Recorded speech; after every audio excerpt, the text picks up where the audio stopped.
back to this week's episode of That's What He Said.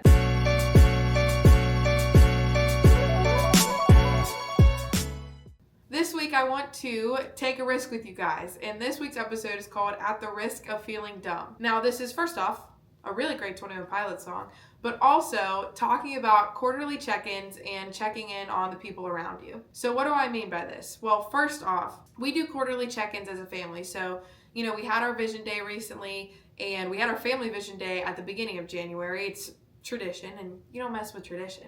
So we had that at the beginning of the year, and that really sets our intentions for the year. But then a lot of people, I think there's a holiday even for not reaching your goals or giving up on your resolutions. That's literally 2 weeks after the year starts. So in order for us to reconnect as a family, to be sure that we're aligning with our goals that we set for the year and our resolutions, our values, so on and so forth, and all of the progress, we do something called quarterly check-ins. So my dad does these with our company and also with our family. So I get 2 for 1. It's like a good shampoo. But when we meet personally as a family, we do our quarterly check-in. We have a day where we're like, okay, here are things that are working. Here are things that are not. I'm really struggling. I'm really doing well here. All of those things. We reflect on kind of the past couple of months and how we can keep moving forward to align with what we originally intended, or if we even need to switch directions. That's our time to talk about it. I know this is really important for me because obviously, like with changing a job last year, we got to the quarterly check-in, and at that point it was closer to the end of the year, and I said, hey guys, I don't know what I'm doing. I'm struggling and I don't know what I'm doing.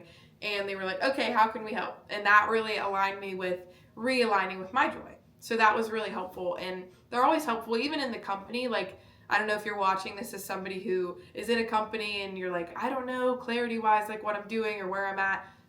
Quarterly check-ins are the best. We go over them. My dad and I did one of our first ones a couple months ago, or maybe a month ago. I don't know. I have a horrible concept of time. So we did our first one a couple months ago, and it was really helpful for me because he was like, okay, what's working well? What's not? How can I support you? What are things that you need more in your job? What are things that you feel you can improve on, and so on and so forth. And that was really helpful because it's almost the catalyst to improvement and reflection, because it allows you to have those conversations, whether they're difficult or not, in a way that's less overwhelming, especially for those of us who may not really like conflict, even though it's not conflict, but it feels like that, and the people who are sensitive and who may not do well with that criticism otherwise. But it's not even criticism, it's just like that beneficial reflection on the year, if it's with our family one, or even just as a company, like with our quarters, like how we can improve on our rocks, on our big goals, that kind of thing, how we can align better with our core values, both as a family and as a company. So that's really helpful for me personally, and I think it's really helpful for my family. We only recently started doing the quarterly check-ins, I want to say like maybe 3 years ago, but they're super helpful. So nonetheless, that's where I'm coming from with this. So the hard part of all of it, or I guess not the hard part, but maybe the challenging part of all of it, is you have to take the risk of feeling dumb. And what do I mean by that? Because that kind of sounds morbid, but the risk of feeling dumb is, you have to take that risk to be vulnerable. You have to step back and say, okay, not everything is going to be 100% all the time. Rarely ever, honestly, are you going to be 100%. And I had to learn that, and I'm still learning that as someone who's a recovering perfectionist. It's challenging when things aren't perfect, and especially my version of perfect, all the time. In newsflash to myself and to those out there that don't want to be as much perfectionist, it's not going to be perfect all the time. In fact, rarely is it ever going to be. So you kind of just have to let it be what it is. It is what it is, kind of thing. These are really helpful too, because I learned last year with my word love that in order to give love, you have to learn how to receive it.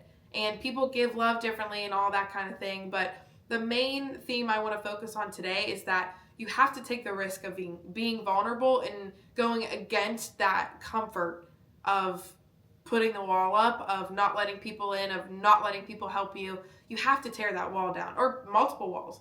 Maybe you're like, check, check, check with everything I just said. Tear that wall down. Tear those walls down.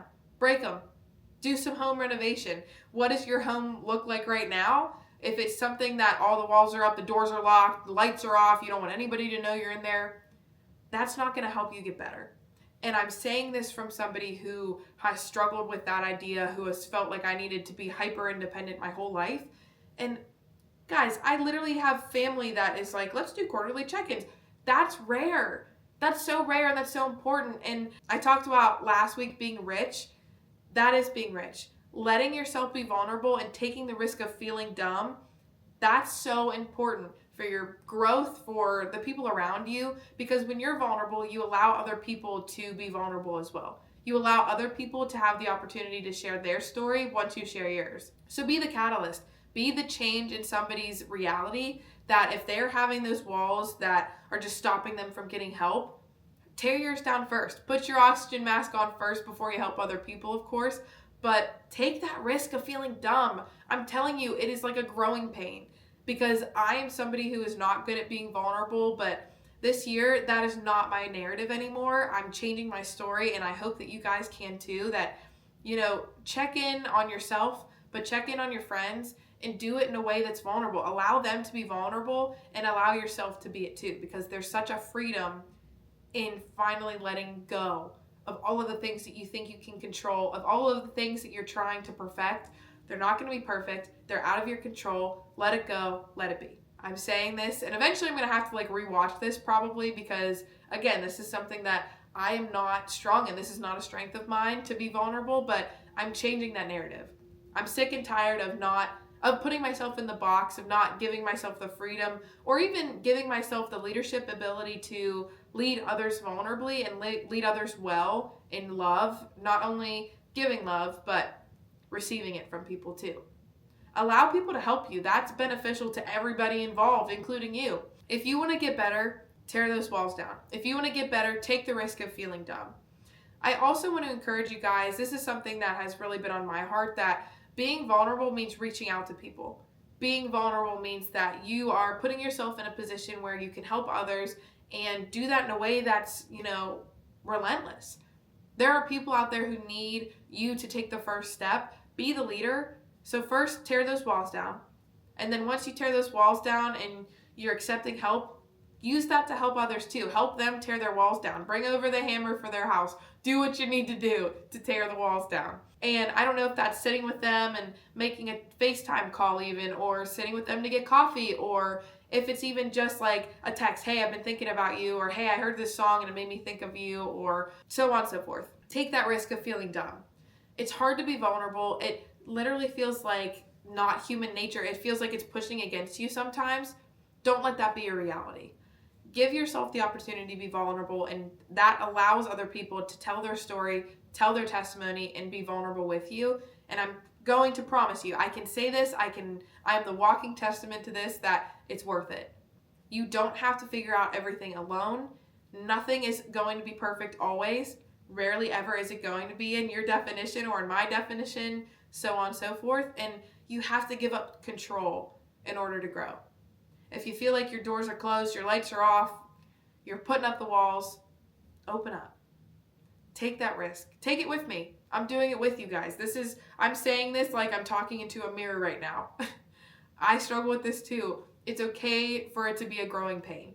I'm still learning. I'm still working on it. I'm having to do more intentional thinking with it, but I know that the conversations I have with my parents about things that stress me out that I originally wouldn't have told them, or maybe that I wouldn't have fully given in to that vulnerability, have allowed me to grow and finally be the faith that I used to be. Life doesn't have to make you build those walls. Life encourages you to build those walls, but it doesn't make you.